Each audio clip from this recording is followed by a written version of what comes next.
So this video is about DLSS Swapper. Now it can swap DLSS, FSR and XeSS. And I will show you how to do it. But before that, make sure to like and subscribe to the channel for more videos like this in the future.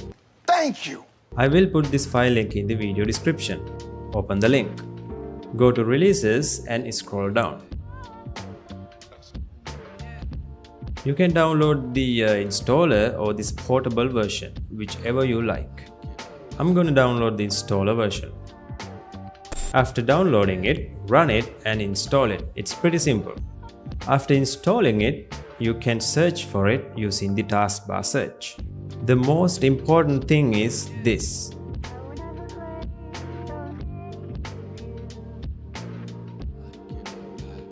So if you bought the game as a normal person, that game will be here. But if you have a game, it will not be here. If you have a game in here, just click on it and update the versions easily. And if you want to add a game for this, click on this Add Game option and you can find your game from here. For example, let's swap things in Cyberpunk 2077. So manually adding games sometimes a little bit tricky. You have to find the folder where your upscaling DLL files are. I will show you an example in another game. If you open your Cyberpunk location here, this is the FSR file, this is XeSS file and this is the DLSS file. You need to find the folder that contains these files. These steps can be avoided by buying the game. So go to Cyberpunk and go to bin x64 and you just need to select the folder. Click on select game folder and then add game. When you do that, after a while, it will automatically find the upscaling versions the game has. You see this updated upscaling versions because I tested these before making this video. You will see the stock versions if you are using DLSS Swapper for the first time. So this is where you swap your everything.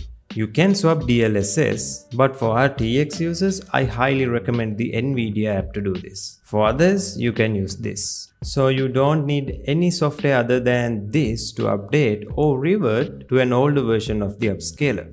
So let's say I want to go back to XeSS 1.3.1 and you will see it says start download. And once you download this, you don't need to download it again. And now it's swapped. And if you want to go back to 2.0, select 2.0 and click on swap. It's that easy.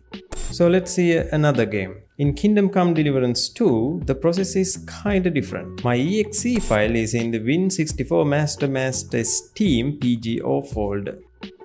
When you select that folder, it doesn't recognize the DLSS version. That's because the DLSS file isn't in that folder. If you want to update the DLSS version, you have to select the other folder where the DLSS file is located. After that, do the same things as before and update the upscaler or revert them to an older version as you like. So that's it for this video. Until next video, adios amigos.